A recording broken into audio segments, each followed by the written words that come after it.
Things can really heat up on the tennis court. That's why I like to cool down with the Culvers Custard Facial. The first step is to cover your entire face with some vanilla.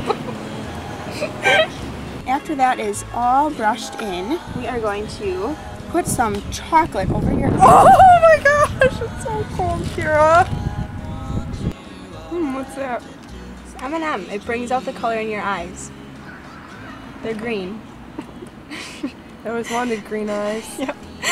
Alright, next we're just going to exfoliate with a little bit of Butterfinger. Sprinkles.